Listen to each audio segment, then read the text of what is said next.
안녕하세요. 매주 목요일 한 주간 우리들의 시선을 사로잡은 이야기를 공유하는 오피스 아워의 진행자 이상인입니다. 그리고 저와 함께 공동 진행을 해주시는 오터레터의 발행인 박상현님을 소개합니다. 안녕하세요. 안녕하세요.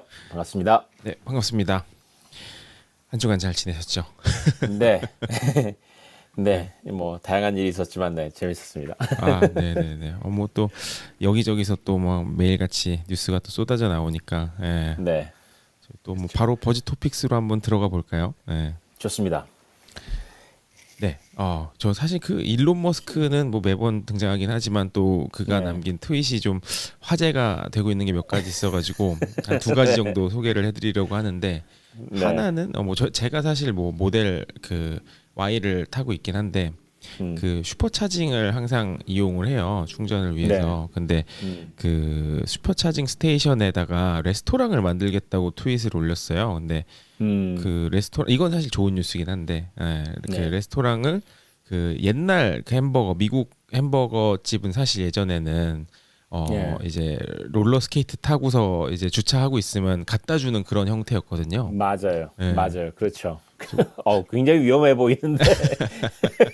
맞아요. 예. 근데 옛날 저 뭐 영화를 보면은 그거 뭐 항상 나오죠. 네네 맞아요. 그래서 그런 옛날 스타일 햄버거 레스토랑을 슈퍼차징 스테이션에다 만들겠다라고 해가지고 저는 되게 뭐라 해야 되지 생긴 바로 가봐야지 이런 생각이 들게끔 만든 음. 트윗이 하나 있었고 예. 또 다른 트윗은 어떻게 보면 한국에 계시는 분들한테도 큰 영향이 있는 그런 트윗이었던 것 같아요.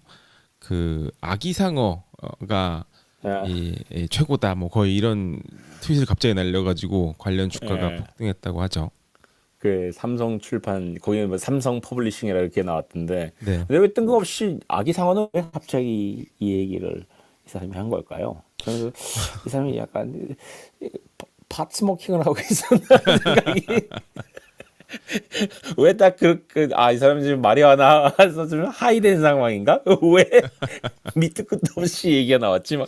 충분히 뭐 그럴 가능성도 있고 또 예. 한편으로는 이 친구가 이제 뭐 아기를 낳은 지 몇 년 안 됐잖아요. 그래서 아 맞다 그 애가 이 아기 복잡한 상어 이름의 아이. 그쵸. 이 기억하기 절대 어려운 이름에 아, 예, 그래서 그런 그래서 거 아닌가. 예, 근데 그게 일론 머스크 트윗 이번에 그거하고 별개로 오늘 또 제가 읽은 뉴스에는 또 그 얘기가 하나 또 좀 심각한 얘기가 나왔는데 그 네, 미국 증권거래위원회에서 그 SEC에서 네, 일론 머스크한테 다시 한번 또 경고 편지를 보냈다 그러더라고요.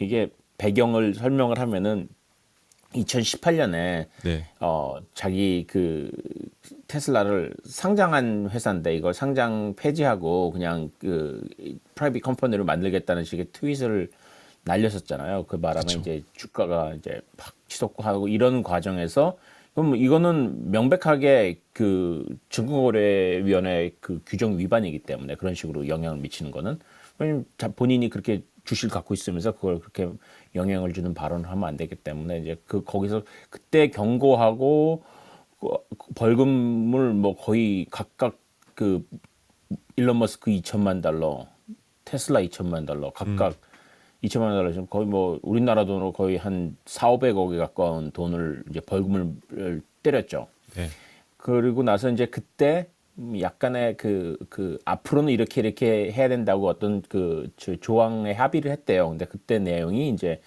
테슬라의 생산 계획이나 사업 계획 그리고 재정 상태와 관련해서 트윗을 할 때는 변호사하고 반드시 상의를 해서 문제가 없는지 이게 이 증권거래위원회의 규정에 문제가 없는지 상의한 다음에 트윗을 하는 걸로 이제 합의를 했는데 이제 그걸 어기고 이제 2019년, 2020년에 한 번씩 또 그런 식의 투자와 관련한 거, 생산 계획에 관련한 거, 이런 걸 이게 두 번을 날린 거죠. 이제 그것 때문에 이번에 정식으로 또 경고가 굉장히 느리더라고요. 2019년, 20년에 있었는데 이제 21년에 경고 아마 조사를 했겠죠. 그래서 네, 그거를 편지를 보냈다고 하더라고요.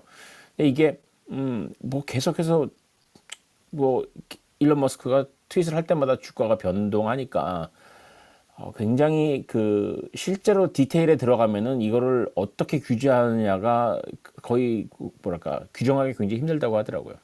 맞아요, 맞아요. 근데 이 웃긴 게 그 제가 뭐 대충 이제 어떻게 보면은 그 기사로 본 것 같은데 그 스캇 갤러웨이 교수랑 그 네, 스테파니 룰 MBC 특파원이랑 이야기를 하는 그 인터뷰에서 네, 그 얘기하기를 사실 이 벌금 얘기도 나왔었는데 이 네, 문제가 이런 벌금을 뭐 몇 천억씩 매겨도 콧방귀를 안 끼는 게 문제지 않나. 더 이상 이제 맞아요. 정부의 입김이들에게는 이제 가지 전혀 먹히지 않는 상태에 들어선 것은 아닌가라는 이야기를 또 하더라고요. 예. 네, 일단 그 정도로 돈이 뭐 세계에서 가장 돈이 많은 레벨에 올라갔기 때문에 글쎄요, 이 정도 물론 이게 이제 자기가 버는 수익에 여러 가지 영향을 미치고 이런 건 다 이해는 하겠는데 지금 그 단계의 문제는 아닌 것 같아요, 그렇죠? 음, 그래서 이게 좀 더 크게 이제 사회 문제를 본다면 이제 미국 보수 유권자들한테는 트럼프가 말을 할 때마다 이제 표심이 왔다 갔다 하는 문제가 있는가 하면은 이제 그렇죠. 이쪽에는 이제 젊은 개미 투자자들한테 일론 머스크가 있다는 거죠. 이 사람이 말할 때마다 개미 투자자들이 일제히 움직이기 때문에 음, 이게 비슷한 현상으로 이제 계속 지켜보고 있더라고요. 음, 네, 맞아요, 맞아요. 그리고 또 일론 머스크 얘기가 나온 김에 하나 더 네, 이야기를 하자면 네, 그 테슬라의 아직 이제 공개는 됐지만 아직 판매는 되고 음, 있죠. 프리오더는 되고 있는데 딜리버가 되지는 않은 모델이죠. 사이버 트럭. 네, 예. 이게 프리오더가 100만 회를 넘겼다고 발표가 나오고 있는 것 같아요. 근데 네, 이제 실제적으로는 2021년 말부터 네, 출고가 시작될 예정이고 매스 프로덕션은 2022년부터라고 하는데 그 네, 프리오더 기록을 보면은 듀얼 모터 세 가지 옵션이 있어요. 그 싱글 모터, 네, 듀얼 그리고 트리플 이제 모터 개수에 따라서 이제 뭐 속력이랑 주행 거리 이런 게 좀 차이가 나는 건데 가장 중간 네, 모델이 당연히 인기가 제일 많고 음, 한데 이 사람들이 100만 프리오더 중에 과연 몇 개나 사람들이 수령해 갈까는 약간 의문이라고 하긴 하더라고요. 왜냐면은 이 100불 디파짓 걸어 놓은 게 풀리 네, 리펀더블 한 거라서 네. 네. 예, 근데 뭐, 그래서 뭐, 그렇게 해서 백만 프리오더에 100두불이면은 뭐, 이자도 좀 남지 않겠나요? 갖고 아, 있었다가 나중에 그럼요. 환불을 해줘도. 그럴 것 같아요. 그럴 것 예. 같아요. 근데 이 트럭을, 어, 실제로 만 이렇게 프리오더를 했다가 그러니까 출시를 했을 때 그 뭐랄까, 판매하는 것도 그 프리오더 순서대로 나가는 거죠. 네, 맞아요. 음, 줄서기 비용인 것 같아요, 사실. 네. 네. 줄서기 비용, 네. 뭐, 그 정도면 뭐, 충분히. 저 아는 네. 분 같은 경우는 그 옵션, 그러니까 이 세 가지 모델별로 셋 다 걸어놨더라고요. 뭐가 먼저 나올지 모른다고. 그래서 어, 어. 근데 색깔이 있어요? 색깔은 색은 모르겠어요. 아직 색은 그 발표가 안 난 것 모드, 같아요. 예, 네, 색은 은색 뭐 저거 하나지 않나요? 뭐 네, 하여튼 네, 네. 그쵸. 네, 네. 근데 그 지난번에 얘기했던 그 그 포드의 F-150 라이트닝 그 말하자면 사이버 트럭에 대항하는 말하자면 포드의 모델이잖아요. 근데 이게 어 그 다음에 이제 지난번에 저 방송 때 얘기한 다음에 계속 뉴스를 좀 제가 팔로우를 하고 있는데 꽤 평이 좋아요. 음, 되게 잘 나오고 있는데 이제 이번에 특히 이제 그 리뷰의 황제라는 그 마커스 브라운리가 그 유튜브에서 굉장히 좋은 평가를 했었어요. 그래가지고 어 하여튼 뭐 거의 완벽하다는 거죠. 이 정도 급이면 이 정도면은 뭐랄까 지난번에 말씀드린 것처럼 트럭을 좋아하는데 테슬라에 대해서는 거부감이 있는 사람들 음, 한테 적절하다는 거죠. 그 음, 사람들한테 나는 테슬라를 타고 싶지는 않은데 내 문화상 왜 그런 문화가 있잖아요. 미국에는 그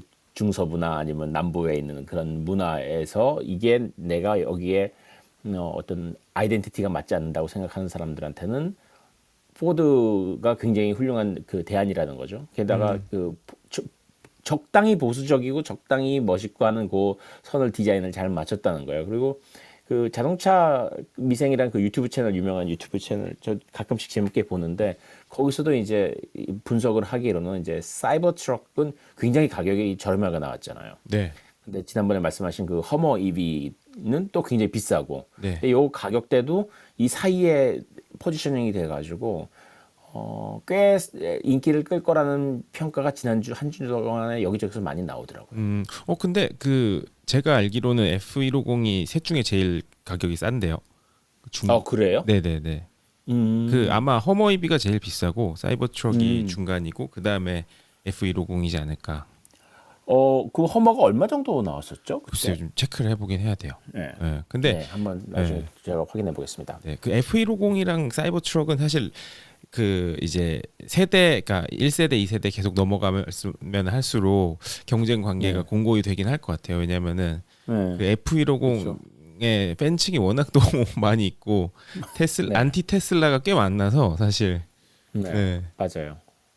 그래서 그 사람들 저는 뭐 여러 면에서 좋은 것 같아요. 일단 전기 자동차로 가야 된다는 거는 저는 이제 더 이상 뭐 이론의 여지가 없다고 생각하기 때문에, 그렇다면은 모든 사람들이 원하는 제품들이 나와줘야 된다고 생각을 하고, 그리고 이번에 보니까 유럽에서 특히 이제 노르웨이가 굉장히 유명하잖아요. 네. 그 EV 많이 타기로. 근데 거기서도 굉장히 많이 그 테슬라가 밀리면서 다른 회사들이 또 많이 약진을 하더라고요. 그런 걸 보니까 좀 다양한 모델이 나오면은 또 얘기가 어떻게 달라질 수 있을 것 같아요. 아, 맞아요, 맞아요. 그리고 사실 이 주행거리라는 게 약간 좀 그 상대적인 부분이 좀 있는 게 뭐냐면은 그 미국은 사실 그러니까 상대적인 개념으로 한국이나 뭐 이제 어떻게 보면은 이 도시나 혹은 이제 그 사이즈 자체가 크지 않으면은 그 장거리의 개념이 되게 다르잖아요. 그리고 네, 미국 같은 경우는 사실 두세 시간 운전이면 뭐 갈만하네 약간 이런 느낌이기도 하거든요. 그러니까 다니는 네, 거리 자체가 단위가 너무 커버리니까. 근데 이제 그런 경우에는 뭐 주행 거리가 300마일이냐 완충했을 때 400마일이냐 500마일이냐가 차이가 클 것 같은데, 예를 들어서 도심 안에서만 운행을 해서 하루 이제 이동하는 거리가 2, 30마일인 경우가 대부분인 경우 사실 큰 네, 차이는 없을 수도 있거든요. 막 그런 그 완충했을 때의 주행 거리 같은 게. 그래서 좀 맞아요. 그런 부분도 그게 영향이. 제가 또 하나 그 생각이 든 것이, 이 트럭을 미국에서 운전하는 사람들이 보면은 뭐랄까 자영업자, 컨트랙터, 농부 이런 사람들이거든요. 그러니까 이걸 타고서 보통 자기 타운 안에서 많이 돌아다니는 거예요. 일을 하다 보니까 대표적으로 뭐 수리를 하러 다니고 아니면 잔디 깎는 일을 하는 사람들이 다 이런 뭐 F-150를 타고 다니는데, 이제 어차피 자기 타운 안에서 사업을 하기 때문에 뭐 타주까지 넘어갈 일은 없거든요. 그러니까 그 안에서 그냥 계속 돌아다니면서 일을 하게 되는 거니까 큰 부담은 없을 것 같아요. 대신에 이제 중요한 거는 뭐 포드에서도 강조를 했지만은 여기서 뭐라 그러나요? 그 V2L이라고 하나요? 그 전원을 자동차에서 뽑아가지고 네. 다른 데다 쓸 수 있는 거, 이거를 굉장히 강조를 해가지고 전기 플러그도 어마어마하게 많이 만들어 놓고, 네, 그러니까 맞아요. 그쪽에다가 이제 그 무게를 많이 실었더라고요. 이렇게 해서 이제 컨트랙터들이나 일하는 사람들한테 편리하게 하겠다. 그래서 좋아요. 뭐 재미있는 전략인 것 같아요. 약간 유틸리티 중심 디자인으로. 네. 네, 맞아요. 그리고 한 가지 더 재미있는, 저는 몰랐었어요. 몰랐는데 네. 아마 아시는 분들 계실 것 같은데, 아이맥 이번에 나온 디자인 있잖아요. 굉장히 컬러풀한 거예요. 네네. 그게 어, 존 아이브가 디자인을 했다는 얘기를 제가 이번에 들었어요. 몰랐는데. 그래서 조나산 아이브가 그 2019년인가 그 애플을 떠났잖아요. 네. 그리고 나서 이제 자기 디자인 회사 그 러브 프롬이라는 재밌는 이름의 러브 프롬 디자인 회사를 세웠는데, 그 회사에서 한 건지 아니면 떠나기 전에 작업을 해놓은 건지 모르겠는데, 결국 이것도 이제 조나산 아이브의 작품이라는 거죠. 이 디자인도 컬러풀하고 굉장히 예쁘게 잘 나왔는데, 이게 애플에서 이게 그 조나산 아이브 그 팬들한테 하는 마케팅인지는 모르겠는데, 지금 그 사람이 작업을 해놓고 갔는지 아니면 도중에 작업했는지는 몰라도 하여튼 그 사람의 손길이 들어갔다는 걸 봐서는 기본적인 어떤 틀은 잡아놓은 것 같아요. 음. 그래서 예. 예. 말씀하세요. 네, 말씀하세요. 아, 네, 아니 제가 생각할 때도 그 말씀하신 네. 것처럼 그 하고 나갔을 확률이 꽤 있어 보이네요. 그러니까 뭐냐면 음, 이 제품 그 릴리즈 사이클이라는 게 특히 이제 네. 하드웨어 같은 경우는 사실 몇 년 전에 이미 결정이 많이 나 있는 경우가 많거든요. 예. 음, 그래서 아마 조니 아이브가 남아 있을 때 그 최고 그 어프로벌을 다 해놓고 나간 제품이지 않을까 이런 생각이 확실히 드는 건 있어요. 몇 년 전이면 뭐 충분히 가능하네요. 그럼 어차피 생산은 뭐 생산 모든 거 다 준비는 뭐 이미 작년에 다 끝났을 테니까 그 디자인 시작한 거 생각하면은 그게 맞겠네요. 제가 보기엔 음, 떠나기 전에 해놓은 게 오히려 더 가까운 것 같네요. 답에. 네, 맞아요. 그, 근데 지금 그래서 지금 러브프롬에서 그 뭘 하나 했더니 아니 웹사이트가 없어요. 러브프롬은. 네, 그래서 그냥 이저 뭐랄까 이게 아예 웹사이트도 왜 유명인들은 명함 안 만들잖아요. 그렇죠, 맞아요, 맞아요. 이 명함 필요 없는 사람들은. 근데 딱 그런 느낌인 것 같아요. 나는 웹사이트 같은 거 필요 없어. 근데 근데 보니까 지금 뭘 하고 있나 했더니 이제 작년에 저 뉴스가 나온 게 있더라고요. 그 뭐죠? 에어비앤비가 이제 첫 번째 큰 고객이 돼가지고 이제 에어비앤비 작업을 그 디자인을 하고 있는 모양이더라고요. 되게 궁금해요. 사실 그 에어비앤비랑 그 뭔가 프로젝트를 같이 할 것이다라고 릴리즈된 후에 그때 네, 무슨 그러니까 사실 그 조니 아이브가 하려고 하는 게 제가 그 봤던 뉴스로는 뭐 웹사이트 리디자인이나 로고 디자인 이런 거는 전혀 아니고 네. 뭔가 새로운 형태의 에어비앤비의 사업 비즈니스 모델을 좀 혁신하는 이노베이션 프로젝트를 같이 해보는 약간 이런 거였던 것 같았어요. 그래서 음, 예, 과연 뭘까? 예, 아직 공개는 안 네, 됐지만 저도 궁금해하고 네. 있습니다. 근데 확실히 에어비앤비가 디자인이 뛰어난 건 사실인 것 같아요. 음, 이 사람들이 뭐 조니 아이브를 쓰든 안 쓰든 간에 일단 쓴다고 얘기했을 정도면은 그만큼 관심이 있다는 얘기니까 디자인에. 네, 근데 언제 봐도 이거 제한 에어비앤비의 파워 중에 하나가 디자인인 것 같긴 해요. 그쵸. 사용자 경험 디자인이 대단히 뛰어난 회사죠. 예, 네. 사용자 경험 얘기에 나온 김에 잠깐 얘기를 하면 제가 그 최근에 뭐죠? 그 아마존 뭐라 그러죠? 아마존 딜리버리 박스가 있잖아요. 네, 네, 네, 그 이게 집으로 배달하는 거 말고 근처에 있는 뭐 가게 같은 데다가 이제 거대하게 아마존 박스를 이렇게 만들어 놓고서 이제 가서 물건을 픽업할 수 있는 게 있는데 제가 그걸 사용해 본 적이 있어요, 최근에. 네, 근데 사용하고서 정말 깜짝 놀란 게 아마존이 원래 그 원클릭에 굉장히 집착을 하잖아요. 최대한 그 물건을 구매하는 단계를 줄이는 거. 네, 근데 저는 그래서 그걸 픽업을 하려고 거기에 그 여러 개의 다양한 크기의 박스가 이제 락커가 있는데 아마존 락커가 있는데 거기에 대해서 저는 그냥 제가 받은 이메일에 그 QR 코드가 있어서 그걸 가지고서 이제 가면 될 거라고 생각하고서 그 앞에 섰거든요. 네, 섰는데 저는 최소한 한 3번 정도의 그 버튼을 생각하고 있었어요. 들어가면은 뭐 픽업을 하겠다, 뭘 하겠다, 뭐 한 다음에 뭘 대고 그다음에 이걸 하겠지라고 생각을 했는데 정말 앞에 딱 섰는데 바로 그 QR 코드 리더가 있더라고요. 그냥. 그래서 그냥 QR 코드 리더를 앞에 서서 그냥 대기만 하니까 문이 제 그 픽업해야 될 그 물건이 들어있는 칸이 차카닥 하고 열려버리더라고요. 한 번인 거예요. 그래서 원샷. 정말 제가 네, 이거 정말 제가 아마존의 디자인에 대해서는 잘 모르겠어요. 그런데 정말 UX에 관해서는 특히 이렇게 그한 번으로 줄이는 거, 사람들이 그 모든 단계를 최소화하는 데 대해서는 거의 이만한 회사가 또 있을까? 그런 생각이 들더라고요. 좀 맞아요, 감동이었어요. 한 맞아요. 번에 한 큐에 그냥 딱 끝내서 제가 손을 댄 거는 거기서 물건을 뺀 거밖에 없어요.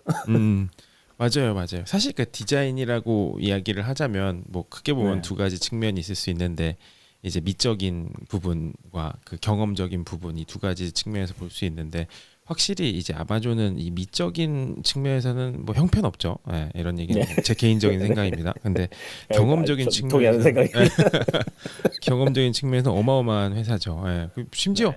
저희 그 제가 살고 있는 시애틀이 이제 본사가 밀집해 있는 데다 보니까 뭐 실험적인 것들을 많이 하더라고요. 그래서 요새 재밌게 본 거는 뭐 당연히 이제 그 핸드폰만 가지고 있으면 그냥 가게 들어가서 물건 집어서 나오면 알아서 결제되고 이런 아마존 것도 고. 있지만, 예. 네.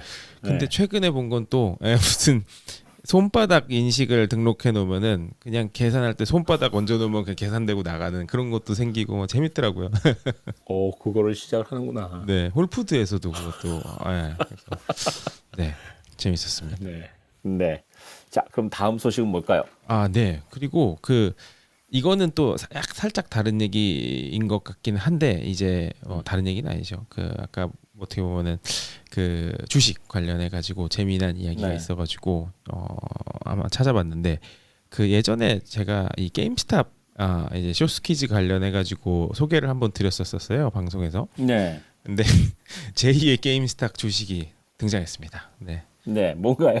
바로 극장 관련주죠. AMC 극장 체인 주식이 지금 레딧 커뮤니티가 참전을 하면서 쇼스퀴즈가 일어나고 있는데 아주 재미난 형상이 발생하고 있습니다. AMC. 네. 이게 사실 이제 뭐 고전을 했지만 이제 뭐 백신 뭐 보급되고 하면서 이제 극장도 이제 좀 뭐랄까 이제 떠야 되는 시점 아닌가요, 원래? 맞아요, 맞아요. 근데 이제 너무나도 많은 이 숏들이 들어와 있었던 상태이기도 하고 그래서 주가가 사실 형편이 없었죠. 그래서 제가 아무래도 이 AMC가 제2의 게임스탁이 됐다는 소식을 듣고서 네. 지난 5년간 주식 차트를 봤는데 진짜 하강한 채로 계속 이제 밑에서 계속 헤매고 있었어요. 사실 어떻게 보면 이 스트리밍의 등장부터 뭐 업계 자체가 좀 팬데믹 전부터요. 네, 근데 팬데믹이 어떻게 보면은 얘네들한테 더 이제 하락할 요인을 많이 만들어 준 건데 참 재미난 게 이 쇼스키즈가 발생하고 지난달에 비해서 벌써 500%한 600% 가까이 상승을 했어요. 6배 이상 오른 거죠. 벌써. 그리고 너무 이게 오늘만 해도 110 몇 %가 올랐어요. 네, 오늘 하루에.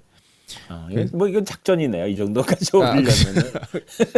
완전 개미들이 이제 대동단결해서 이제 숏들을 아주 크게 한번 이제 복수를 해주겠다 약간 이런 느낌이 있으니까. 근데 또 SEC가 데이 트레이딩 하는 그러니까 뭐 데이타임에 이 트레이딩을 일시 정지를 몇 번이나 했어요. 그게 너무 갑자기 막 확확 변하니까 가격이.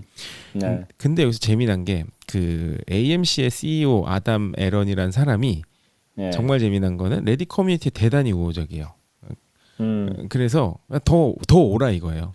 더 와서 자기네들이 그거 자금을 기반으로 팬데믹 이후에 이거를 헤쳐나갈 자금으로 쓰겠다. 약간 이런 식으로 포지셔닝을 해가지고 개미들은 개미들대로 더 몰리고 있고 더 핫해지고 있는 이런 실정인데 이제 앞으로의 관전 포인트가 AMC 이 극장 체인이 가지고 있는 빚 자체만 해도 이제 5 빌리언 달러가 넘어요. 그리고 여전히 뭐 넷플릭스, 디즈니 플러스 건재하다 못해 더 잘 나가고 있죠 계속. 그러니까 그렇죠. 이런 것과 함께 이제 레딧 커뮤니티가 과연 얼만큼 이거를 계속 끌어올릴 것이냐. 그러니까 왜냐면 게임스탑도 봤더니 250불 여전히 넘더라고요. 너무 재미난 게 회사가. 안 내려가는구나. 네. 그래서 사람들이 요즘 그래서 어제 오늘 좀 약간 증시에 관심 있는 사람들의 질문은 제가 좀 찾아보니까 그래서 들어가면 되나요?가 줄을 이루고 있더라고요. 지금이라도 늦지 않았나요? 약간 비슷한 일이 저 네. 얼마 전에 팟캐스트 하나를 듣다가 비슷한 일이 지금 렌터카 회사들한테서도 일어난다고 하더라고요. 렌터카 회사가 사실 뭐 점점 거의 이제 망해간다고 생각을 하고 있었는데 그런 상황에서 지금 파산 신청을 앞두고 있는 상황에서 주식을 발행해 버린 거예요. 그게 개미들이 계속 몰리니까 주식을 발행해도 되겠다고 생각한 거죠. 그래서 뭐 불가능한 건 아니니까. 근데 이제 경고까지 붙었다는 거예요. 왜냐하면 주식이 있는데 파산 신청을 해버리면 사실 채권단부터 먼저 저걸 뜯어가기 때문에 주주들은 사실 다 잃는 거거든요. 거의 예외 없이. 그런데도 주식을 발행한다고 하니까 이제 거의 이제 SEC 같은 데서 이제 긴장을 했는데 개미들이 엄청나게 돈을 벌었죠.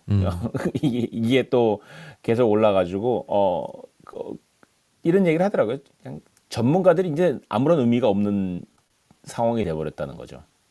전문가들이 생각하기에 이 펀더멘탈 전혀 없고 가망 없다. 그래도 개미들이 들어가서 주식 올려놓고 돈을 벌고 나오니까 전문가들의 이제 말은 아무런 쓸모가 없다 이렇게 이 얘기를 할 정도로 예, 참 혼란스러운 세상입니다. 맞아요, 맞아요. 사실 펀더멘털 그런 거 뭐 들어본 적도 없다 약간 이런 느낌으로 사람들이 접근을 하니까.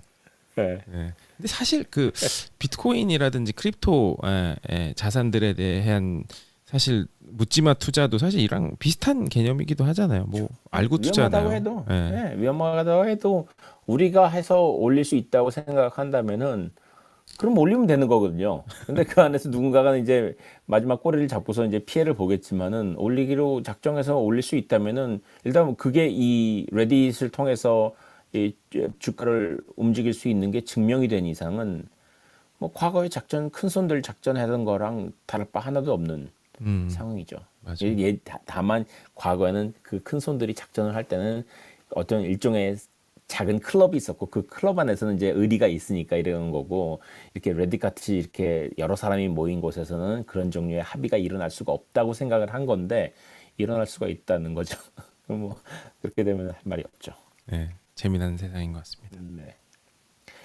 마지막으로 하나가 있습니다. 흥미로운 소식이 있는데 화웨이가 그 모바일 OS를 만든다고 합니다. 만들었대요. 거기다 만들었고 이제 그걸 출시를 앞두고 있는데 삼성이 뭐 예전에 타이젠 만들었다가 안 되고 마이크로소프트도 모바일 OS 만들고 뭐 사실 뭐 그 전까지 올라가면 뭐 그 팜프리 OS도 있었고 다양한 모바일 OS가 있었다가 이제 지금 다 죽고 두 개만 남은 거잖아요. 네.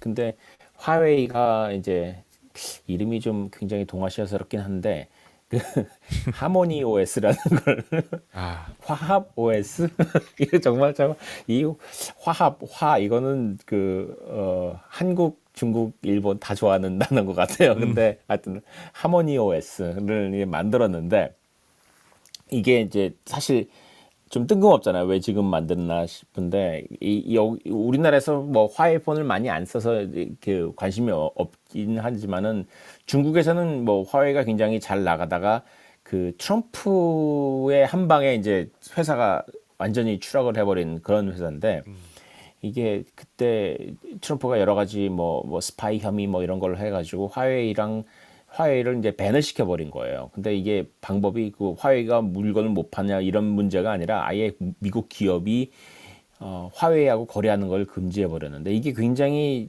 충격적인 게 화웨이가 안드로이드 OS를 쓰기 때문에 안드로이드 모바일 그 OS를 깔고 있는데 구글이 미국 기업이기 때문에 화웨이랑 거래하는 걸 금지하면은 결정적으로 그거를 쓸 수 있는데 그 OS가 업데이트가 안 되는 거죠. 그래서 지금 뭐 그 이후로 계속 업데이트를 못 하고 있는 거였어요. 그러니까 앞으로도 그게 나아질 것 같지도 않고 왜냐하면 지금 현재 바이든 행정부를 봐도 뭐 트럼프보다 더 중국한테 협조적일 거로 보이지는 않거든요. 그러니까 이제 화웨이에서 장사를 하기 위해서는 자기 OS를 만드는 수밖에 없겠다. 그래서 이제 이렇게 보면은 약간 애플스럽기도 하고 그 안드로이드스럽기도 하고 이제 여기저기서 섞여 있는 모습인데 이걸 만들었어요. 그래서 지금 그 사진들이 돌아다니고 있는데 이게 곧 발표를 한다고 하고 그래서 이제 과연 이게 성공할 거냐 안 할 거냐가 이제 궁금하잖아요. 근데 중국 안에서는 아마 성공할 수 있으면 뭐 성공할 확률이 8, 90% 된다는 식의 분석이 있더라고요. 예, 왜냐하면 중국 내에서는 일단 중국에서는 그 구글 앱을 많이 안 쓴대요. 몰랐는데 안드로이드 폰을 쓰면서도 구글 관련한 구글 계열의 앱들을 잘 안 쓰기 때문에 화웨이 같은 그 어차피 중국에서 만든 그 모바일 기반의 중국에서 만드는 앱들이 많이 사용된다면은 별 문제 없이 중국 내에서 사용될 텐데 이제 그것만 가지고서 화웨이가 버텨나갈 수 있을까? 해외에 전혀 팔지 못하면서 그거는 좀 문제가 된다고 하더라고요. 근데 일단 중국에서 장사는 할 수 있지 않을까 이걸로 이렇게 좀 예측을 하는 모양입니다. 충분히 뭐 중국 내 장사는 될 것 같고 뭐 북한에 팔면 되지 않을까요? 붉은 별이라고 옛날에 있었던 것 같은데 뭐 이상한 거. 근데 또 거기 또 이게 소득층이 좀 문제가 있긴 하겠지만은 네. 아 근데 재밌을 것 사실 같아요. 화웨이 같은 경우는 분명히 그러니까 내수, 예, 중국 내수에서는 당연히 괜찮겠지만 해외에서는 좀 부담스럽죠. 해외 회사가 네, 그것도 맞, 중국의 OS를 쓰는 게 왜냐면 화웨이 자체가 대단히 이제 그러니까 중국 기업들이 대부분 그렇지만 화웨이 이름 자체가 그 중화 유의인가 그거에서 왔다고 그러던데 중화 민족을 아, 위한다라는 뜻에서 온 회사라서 굉장히 예, 애국적인 회사군요. 대단히 애국적인 회사라서 예, 제가 듣기로는 어, 네, 쉽지 않을 것 같습니다. 해외 마켓은. 네. 자, 그러면 2주의 추천 얘기를 해볼까요? 네, 오늘은 상현님이 또 준비를 해주셨죠. 네. 오늘은 좀 특이한 걸 추천해 보려고 합니다. 그 수리할 권리인데요. 수리할 권리 이게 좀 얘기가 좀 재미있는 긴 얘기가 있습니다. 그래서 제가 최대한 짧게 압축적으로 한번 얘기해 보려고 하는데요. 제가 한 2017년에 제가 그 다니던 회사에서 그 사내 매체를 하나 만들었던 적이 있었어요. 그래서 제가 어, 뜬금없이 이게 기자 생활처럼 해본 적이 있었는데 몇 개월을. 근데 그때 제보가 하나 들어왔어요. 어디 가서 어떤 거를 어떤 사람이 있는데 한번 그 취재를 해보라 그런 얘기가 있어가지고 이제 보니까 이제 서강잡스라는 거예요. 지금은 이제 서강잡스는 아마 지금 듣고 계신 분들 중에서도 들어보신 분들 많이 있을 텐데 그때만 해도 이제 서강잡스가 뭐냐 그랬더니 뭐 별명인데요. 뭐 서강대에서 그 탈북자 출신의 어떤 기술자가 학생이 있는데 이제 아르바이트로 그 아이폰을 수리를 해줬는데 너무 잘해가지고 별명이 서강잡스다. 그런데 이제 굉장히 인기가 있고 특히 여학생들이 많이 간다는 거예요. 그래서 뭐 그 개인이 인기가 있다기보다는 그 서비스가 굉장히 깔끔하다는 거죠. 그래가지고 솜씨도 좋고 그래서 취재를 했었어요. 갔는데 정말 그 거의 뭐 굉장히 조그만 방에서 이쪽에선 그 거처로 사용하고 이쪽에서 정말 작은 사무실에서 이제 앉아가지고 이제 직접 거기서 막 땜질도 하고 이러면서 고치고 계시는 분이었어요. 그래서 취재를 했거든요. 근데 제가 취재를 하고 한 다음에 저희가 취재해서 그분을 소개했는데 그 뒤로 꽤 큰 매체들에서 줄줄이 취재를 하기 시작했어요. 그래가지고 굉장히 유명해져가지고 그 다음에 확장을 했죠. 그래가지고 확장을 하고 지금 더 확장을 또 얼마 전에 또 해가지고 이제 뭐 거의 뭐 몇 층짜리 이제 그 수리점이 만들어졌는데 여기서 제가 이제 하나 풀 디스클로저로 말씀드려야 할 거는 아마 들어보신 분들도 있겠지만은 이분이 이제 그 약간의 구설수에 올랐었어요. 그 이분이 그 고객하고 말싸움을 하면서 굉장히 험한 요구를 하는 바람에 한번 구설수에 올랐는데 그 진위에 대해서는 여러분이 인터넷을 뭐 직접 찾아보시면 되는데 나중에 하여튼 사과하는 걸로 끝났어요. 그래서 지금 뭐 다시 뭐 장사는 문제 없이 하는 것 같고 뭐 서비스는 뭐 저는 되게 좋았었어요. 저도 서비스를 받아본 적이 있었는데 그런데 이제 뭐 서강잡스를 얘기하려는 게 아니라 사실은 서강잡스 그때 취재하면서 제가 알게 된 사실이었는데 이제 이분이 수리를 하는데 좀 뭐랄까 그레이 에리어가 있어요. 그러니까 이분은 수리를 그 뭐랄까 third party잖아요. 저는 수리를 그 애플 샵에서 하는 게 아니기 때문에 third party인데 그 부품을 구하는 게 좀 애매한 거예요. 부품이 이게 정품인데 정품이라고 얘기가 힘들고 애매한 그 애매한 지점이 있어요. 근데 이게 예, 그것 때문에 좀 문제가 된다고 생각을 하고 계시더라고요. 근데 저는 그래서 그때 그러면 이렇게 서드 파티들은 어떻게 할까 하고 알아봤더니 나중에 이제 제가 좀 더 알아보니까 미국에서도 그렇게 이제 서강잡스 같이 굉장히 어, 수리를 잘하는 걸로 소문났는데 애플이 싫어하는 그런 뭐랄까 수리하는 수리점들이 굉장히 유명한 것들이 많더라고요. 근데 그 중에 하나가 이제 루이스 로스만이라는 분이 있는데 루이스 로스만 제가 나중에 그 페이스북 그룹에다 한번 좀 올려드리겠지만은 이 사람이 정말 자기가 수리하는 모습을 거의 그 어마어마한 그 뭐랄까 그 접사 렌즈라고 하나요? 네. 그런 거를 현미경 같은 걸로 다 일일이 보여주면서 그 컨텐츠를 만들어요. 굉장히 재밌는데 이분이 이제 수리할 권리를 주장을 하면서 이제 유명해지고 지금 그 정치인들 상태로 이제 지금 탄원 같은 걸 하고 그래서 사람들한테 서명 모으고 이런 운동을 하고 있어요. 근데 이게 왜 문제가 되냐면은 몇 년 전부터 이런 현상이 나타났어요. 그 한 2015년에 이런 일이 있었는데 그 미국에 트랙터 만드는 회사가 있습니다. 아마 들어보셨을 텐데 그 초록색 트랙터인데 농업용 중장비 제조 기업인데 존 디어라는 그 그쵸. 트랙터 회사가 있어요. 네, 굉장히 크죠. 근데 이 트랙터에서 어, 트랙터를 앞으로 고치는 거를 불법으로 만들어 버린 거예요. 맞아요. 크게 이슈가 좀 됐었죠. 최근에. 그렇죠. 예. 근데 어떻게 트랙터를 고치는 게 우리한테 와서 우리 대리점에서 고치지 않는 모든 거는 다 불법이라고 얘기하는 거죠. 그래서 아니 내가 내 돈 주고 샀는데 이걸 왜 못 고치느냐 그런데 그게 그 법의 규정을 어디서 갖고 왔냐면 그 DMCA라고 있어요. 굉장히 이 디지털 쪽에서는 유명한 악랄한 법으로 알려져 있는데 디지털 밀레니엄 카피라이트 액트라고 1998년에 만들어졌는데 이게 어떤 법이냐면은 영화 스튜디오에서 사람들이 DVD를 자꾸 이렇게 어, 불법으로 네. 복사하는, 그러니까 복사하지 못하게 돼 있죠. 그러면서 디지털 락을 걸었는데 이 디지털 락을 걸었는데 이걸 여는 것 자체가 그 행위 자체가 불법이라고 얘기를 해버린 거죠. 그 법에서는.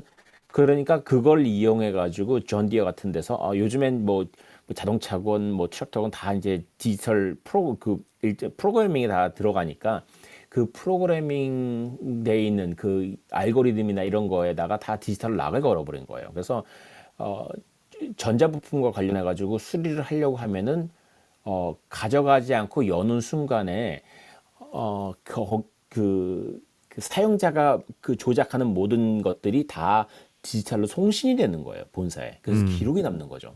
그렇게 되면은 단지 뚜껑을 열었다는 것만으로도 불법이라는 거죠. 그러니까 막말로 그걸로 벌금을 물거나 체포될 수 있을 정도로 그러니까 너무 황당한 거죠. 그래서 이런 식의 것들이 점점 확산이 됐었어요. 그래서 그게 뭐 니콘 같은 카메라 회사도 그렇고 테슬라도 그렇고 고치지 못하고 반드시 우리한테 와서 네가 독립 수리점에 가면 안 되고 네가 직접 고치면 안 되고 반드시 우리한테 와서 고쳐야 된다고 이렇게 얘기를 하는데 사실은 알고 보면은 그게 전부가 아니라 그렇게 해서 갖고 오면은 훨씬 더 비싼 비용으로 고쳐야 되고 그리고 많은 경우에 그 뉴스에서 이제 나가지고 굉장히 유명해진 사건이 있었는데 이제 이거 못 고치니까 그냥 버리고 새 거 사라 이렇게 얘기를 한다는 거예요. 근데 충분히 고칠 수 있었는데도 그런 식으로 유도를 하고 있다는 거, 애플 직원들이. 그게 이제 신문에 나면서 이제 이 문제가 더 커졌죠. 그래서 그때 2015년, 16년 전으로 해가지고 나타나기 시작한 게 이제 Right to Repair라는 그 운동이 지금 확산이 되고 있는데 그 중에 그걸 앞장서서 하는 회사가 있어요. 이것도 제가 나중에 아마 들어보신 분들 많이 있을 거예요. iFixit이라는 회사가 있습니다. iFixit 이게 아마 언제 보시게 되냐면은 그 애플이 새로운 하드웨어를 들고 나오면은 제일 먼저 분해하는 회사가 이 회사예요. 이거를 리버스 사실 엔지니어링을 바로. 그렇죠. 예. 네, 이거를 그 분해를 완벽하게 한 다음에 거기에서 그 각각의 부품들마다 가격을 다 해가지고 제조비가 얼마가 들어서 애플에서는 여기서는 이익을 얼마가 낸다는 것까지 다 계산을 딱 해서 나오는 어마어마한 회사인데 이 회사가 그 되게 경치 좋은 동네에 있습니다. 그 산루이스 오비스프라고 이건 좀 다른 얘기긴 한데 제가 좋아하는 얘기라 LA에서 샌프란시스코까지 올라갈 때 아마 그 일본 국도 경치 좋다는 들어보셨죠? 네. 거기 올라가기 위해서 일본 국도를 타려면은 LA에선 처음에 하이웨이 101을 타고 가야 돼요. 가다가 산루이스 오비스포에서 그 101에서 일본 국도로 갈아타게 되거든요. 그래서 항상 들리게 되는 타운이에요. 제가 왔다 갔다 하면서. 근데 거기 경치가 정말 천국 같아요. 정말 멋있고 거기가 빅서 있고 이 동네 맞죠? 빅서 가기 전이죠. 근데 네, 그런 풍경이에요. 말씀하신 그 빅서 같은 그런 풍경이 이제 거기서부터 시작돼서 이제 빅서까지 이어지는 건데 거기에 정말 아름답고 예쁜 동네예요. 근데 거기에서 그 iFixit이라는 회사를 창고에서 이제 시작을 했는데 그게 이제 세계적인 회사가 된 거죠. 그러니까 얼마나 세계적인 회사가 됐냐면은 이거를 제일 먼저 애플에서 하드웨어가 나오면 제일 먼저 이거를 분해해야 되기 때문에 그게 이제 시간 싸움이고 자존심 싸움이라서 비행기를 타고 뉴질랜드로 날아간대요. 뉴질랜드가 이제 며칠 날 출시한다 그러면 뉴질랜드가 제일 먼저 해가 저 날이 바뀌는 데잖아요. 뉴질랜드의 호텔을 잡고 거기서 거기서 새벽에 가가지고 줄을 서가지고 아니면 며칠 전에 가서 줄을 서서 제일 먼저 산 다음에 호텔 방에 와서 그 분해를 시작한대요.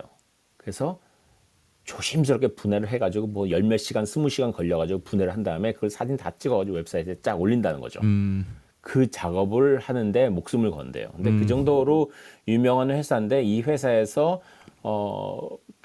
그 웹사이트에 한번 가보시면은 Right to Repair 그 페이지가 있어요. 근데 거기서 이제 이 문제를 굉장히 잘 지적을 합니다. 그래서 이게 왜 지구를 망치는 일인지 이런 식으로 쓰레기를 많이 충분히 고칠 수 있는 거를 자꾸 새 제품을 사게 유도하는 이런 과정이나 이런 건 이제 잘 설명을 하는데 재밌어요. 근데 거기서 얼마나 잘 그 제대로 사업을 하냐면은 왜 아이폰 보면은 이제 그 나사가 굉장히 애플 프라이터리로 만들어서 딴 데서 분해 못하게 이렇게 무궁화꽃 모양으로 이렇게 그 드라이버를 디자인을 따로 하잖아요. 이거까지 다 만들어요, 직접. 그래서 만들어서 리페어 킷을 파는데 재밌는 거는 이 리페어 킷이 그 작년 11월인가요? 애플에서 그 발표를 하는데 애플 무슨 발표인지 정확히 기억이 안 나는데 하여튼 그 크레이크 페더릭이 그 소프트웨어 그 치프 있잖아요. 네네. 그 사람이 그 애플 랩에서 그 발표하는 백그라운드로 애플 랩에서 이제 그 자기 프레젠테이션을 하는 거였어요. 근데 그 뒤에 아이픽스 툴킷이 거기 있었던 거예요. 애플랩에서. 아, 그래서 재밌네요. 사람들이 그 아이픽스이 그걸 잡아낸 거죠. 자기 그 디자인이 특이해가지고 그 파란색의 까만 가방이 이게 딱 특이해서 딱 보는 순간에 이제 알아보는 건데 이제 그걸 트윗에 날린 거예요. 애플도 우리 툴킷을 쓰네? 이건 무슨 아이러니냐? 이렇게 얘기를 한 거죠. 그래서 이게 이제 사람들이 얘기가 많았어요. 이게 왜 그러면 애플이 자기네 툴킷보다 아이픽스의 툴킷이 더 낫다는 얘기 아니겠냐? 워낙 잘 만드니까. 그게 하나가 있고 또 하나는 애플이 그 아이픽스의 툴킷을 사람들이 사용할 수 없도록 디자인을 바꾸기 위해서 갖다 놓은 거 아니냐 이런 말도 나왔어요. 둘 그래서 다 지금 가능하네요. 어떤 게 사실, 네. 네, 어떤 게 사실인지는 모릅니다. 근데 다행히 이런 운동이 2015년부터 시작돼서 점점 세지고 특히 이제 그 작년 그 대선 전에 그 왜 엘리베스 워런이 이제 민주당 후보로 그 경선에 나왔었잖아요. 근데 네. 그때 이 라이트 투 리페어 운동에 대한 그 주장을 많이 했었어요. 그리고 그 정치권에서도 그렇고 이제 사회적으로 이제 이게 공론화가 많이 되면서 이게 좀 변하고 있다고 하더라고요. 그래서 이 대표적으로 이제 그 아이픽스잇에서 절대로 수리할 수 없게 만든 제품들을 이렇게 공개를 하거든요. 이게 대표적인 게 마이크로소프트에서 만든 노트북이 2019년인가 나온 게 이거 뚜껑을 열기 위해서 그 배터리를 교체하기 위해서는 노트북을 만든 갖들어야 된다는 거예요. 그러면서 이제 고발을 했었는데 그랬는데 작년에 그 애플에서 저기 마이크로소프트가 새로 나왔는데 나왔을 때 광고를 쉽게 열 수 있어서 쉽게 수리할 수 있다는 거를 강조를 하기 시작했다는 거죠. 그러니까 뭔가 그러니까 기업들이 변하기 시작했다는 거예요. 그리고 애플에서도 이제 독립 수리제 업체들이 수리할 수 있도록 그 뭐랄까 이 매뉴얼을 제공을 하고 툴킷을 팔고 하면서 우리도 이걸 돕는다는 이런 제스처가 이제 나오기 시작한다는 거죠. 근데 독립 수수료점에서는 이제 아직도 그 정도로는 만족하지 않는다는 거예요. 너무나 많은 거를 정보를 요구하고 부품도 너무 비싸게 팔기 때문에 이건 뭐랄까 PR 작전에 불과하다 이렇게 해서 이제 반대하는 수리점도 많이 있는데 어쨌거나 이제 전반적으로 봤을 때는 이게 정치권에서 움직일 것 같으니까 기업들에서 이제 선제적인 어떤 조치를 취하고 있다 이렇게 생각을 하더라고요. 그러니까 이게 사회 운동이 먹히는 거죠. 그래서 과거에는 불법이었던 건데 사람들이 계속해서 수리할 권리를 요구를 하면서 기업이 변하고 있고 지금 목표가 이제 거의 다 왔다는 거예요. 조금만 더 밀면은 지금보다 더 수리하기 좋은 환경으로 갖고 갈 수 있기 때문에 사람들이 더 많이 요구를 해야 된다고 지금 주장을 하고 있습니다. 그래서 지금보다 더 낫고 그리고 자원 낭비가 적은 수리할 권리 제가 오늘 소개를 해드렸습니다. 아, 너무 재밌네요. 너무 재밌네요. 사실 이 부분이 되게 중요한 부분이기도 한 것 같아요. 그러니까 사실 이 수리라는 측면이 이제 회사 입장에서는 이제 수익을 올릴 수 있는 좋은 수단이기도 하지만 맞아요. 무조건 수리 자체를 그러니까 못하게 막아버리는 건 어떻게 보면 소비자의 권리를 또 뺏는 것일 수도 있으니까. 그렇죠. 예. 이 비슷한 그게 이야기가 말씀하세요.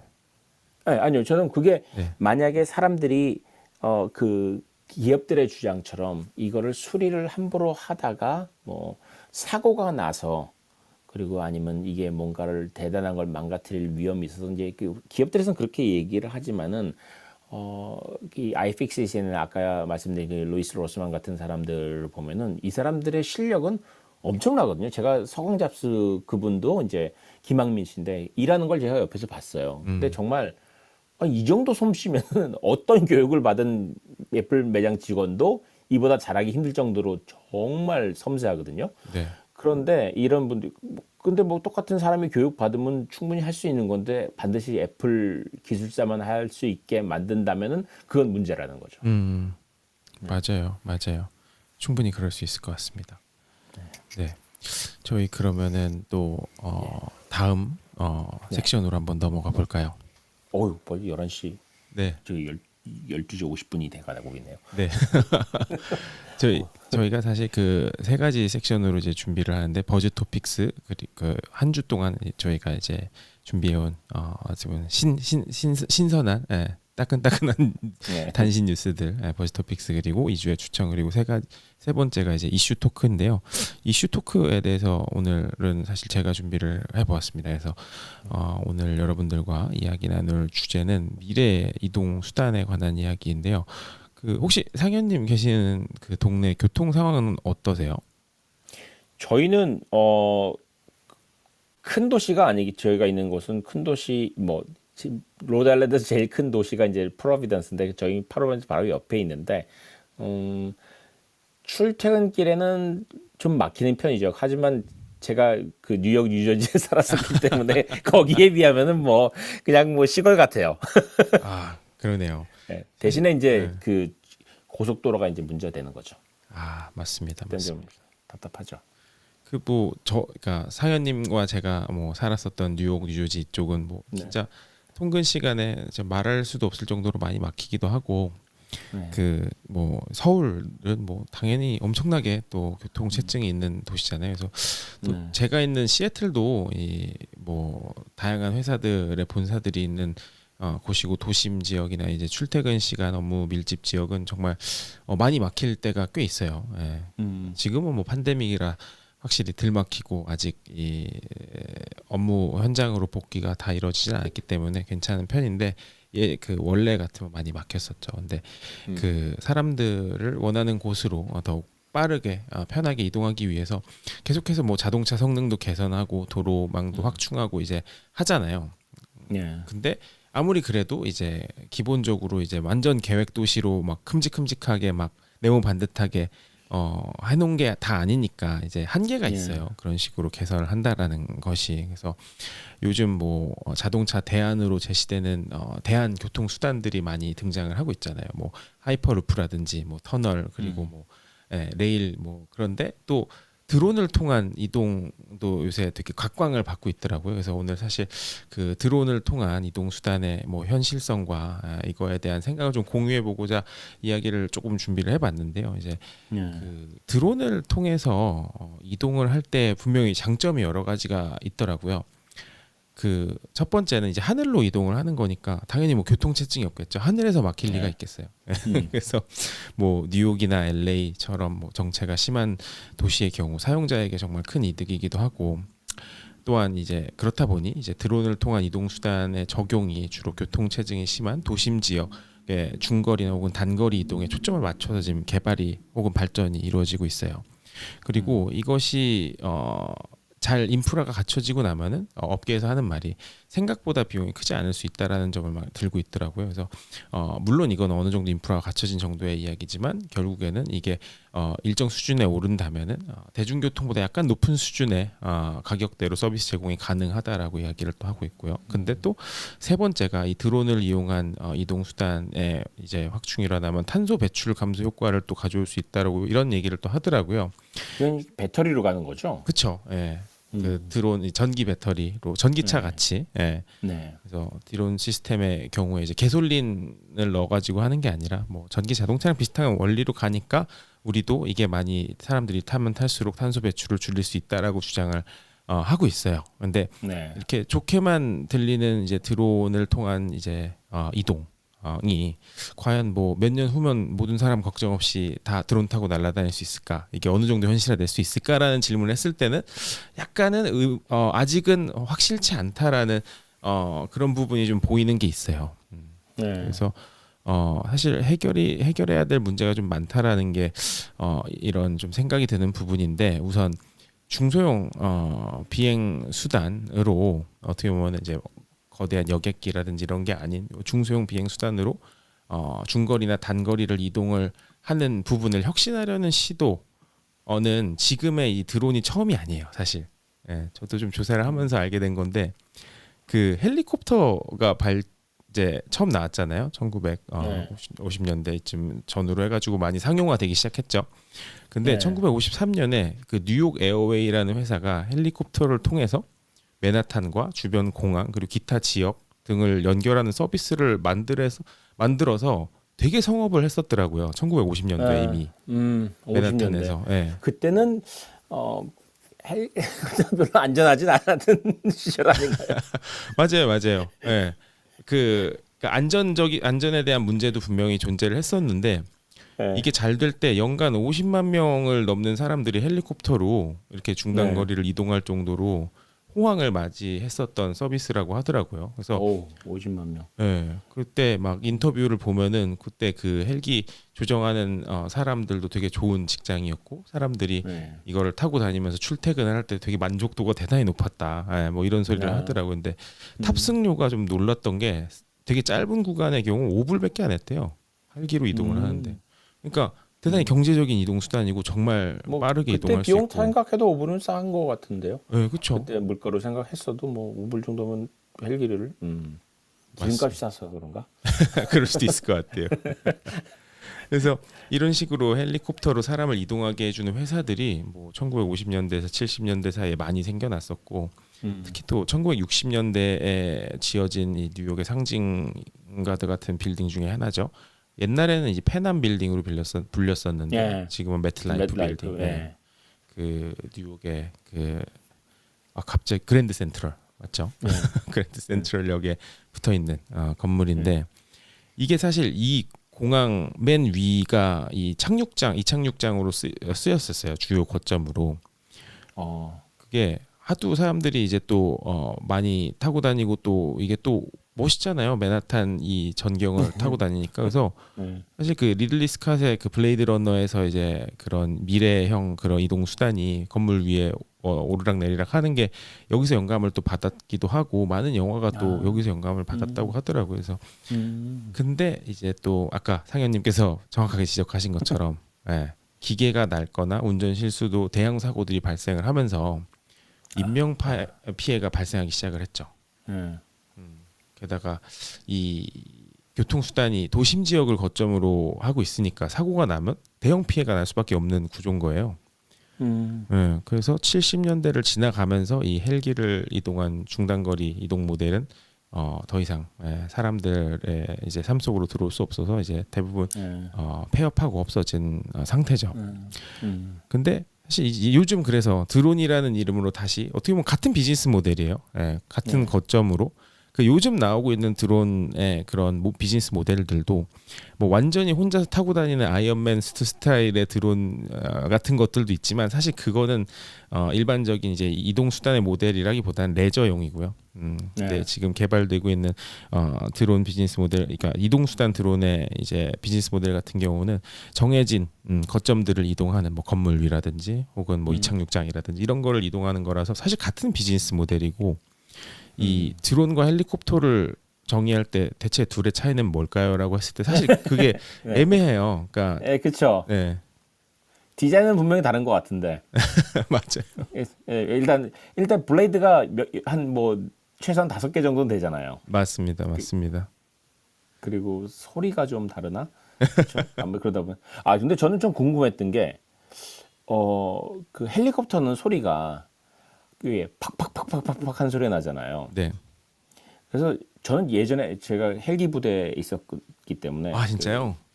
그 용산 헬기 부대에 있었는데 그래서 헬기를 계속 뭐 군 생활 내내 탔어요. 근데 그 미군 애들이 거기서 부르는 이 별명이 차퍼예요. 그 헬기를 차퍼라고 부르거든요. 그래서 저는 왜 차퍼라고 부르냐고 이게 썰다는 뜻이잖아요. 찹이. 네.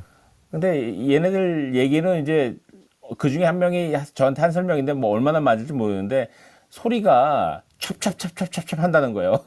공기 써는 것 같은 소리가 나가지고 찹프라고 부르는 것 같다 이렇게 얘기를 하더라고요. 왜 그런지 모르겠는데 근데 헬기는 그렇게 공기를 써는 소리가 팍팍팍팍 들리는데 네. 드론은 그냥 왱 하잖아요. 크든 작든. 그쵸. 맞아요. 예. 막 그래서 휘리릭 이런 소리가 나죠. 약간 막. 예, 그쵸. 맞아요. 휘리릭. 그래서 맞습니다. 분명히 블레이드는 그래서 작아서 그런가 자꾸 여러 개가 있는 거하고 큰 거 하나가 있는 게 그럴 수도 있을 것 같고 엔진 소음도 분명히 차이가 날 것 같고 전기 모터하고는.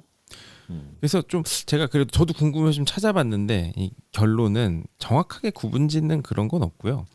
드론이 좀 더 요즘 말이다라는 정도의 차이가 있는 것 같아요. 요즘 기계, 요즘 스타일의 뭐 다양한 구동 뭐 스타일 뭐 그리고 미국 같은 경우에 무인 정찰기가 헬기 형식이 이게 프로펠러가 돌아가는 게 아닌데도 드론이라고 부르고 하는 거 보면은 네. 드론이 뭔가 딱 정해진 모습이라기보단 요즘 시대 날 것들 약간 이런 느낌이 좀 있는 것 같아요. 네, 맞아요. 그것도 전기를 사용한. 네, 맞아요. 예. 그래서 그 원래 그 사람들 얘기는 이제 그걸 드론이라고 부르는 이유 중에 하나가 거기에 사람이 안 타 있기 때문에 그런 건데 사람이 타면 왜 드론이냐 이렇게 얘기하는데 사실 뭐 언어라는 게 그렇게 논리적으로 작동하지 않죠. 사람들이 다 같이 드론이라고 부르기 시작하면은 드론인 거죠, 뭐. 맞아요. 근데 또 이제 아까도 말씀드린 것처럼 이 안전의 문제라든지 이런 게 요즘 기구들은 드론들은 사실 더 안정적이기도 하고 기술이 발전을 했으니까 특히 이제 네. 인공지능 그리고 자율주행 뭐 다양한 뭐 엄청난 센서들이 장착돼서 자율주행을 하는 구조로 이제 발전을 할 거다 보니까 상대적으로 예전 뭐 6, 70년대 운행했던 헬기에 비해서는 안전 운행이 가능하다고 볼 수는 있어요. 근데 여전히 도심 지역을 타겟으로 하기 때문에 사고가 발생했을 때의 위험성은 대단히 크고 그 드론을 활용한 이동 수단이 보편화되기 위해서는 이러한 위험 요소들을 어떻게 우리가 커버를 하고 이거를 잘 갖춰서 발전시켜야 할지가 되게 관건이라는 거죠. 그래서 그 이와 관련해 가지고 뭐 교통법규로는 어떻게 할 것이며 사고 시 보험 이슈는 어떻게 할 것이며 그리고 자율주행이라든지 인간이 이제 컨트롤하는 게 아닌 경우에 해킹 문제는 또 어떻게 할 것이며 이렇게 사실 그러니까 되게 드론으로 이동한다라고 하면 쿨하게만 느껴질 수 있지만 해결해야 될 문제들은 사실 되게 많다라는 부분을 오늘 또 공유 드리고 싶어가지고 이야기를 한번 준비해봤습니다.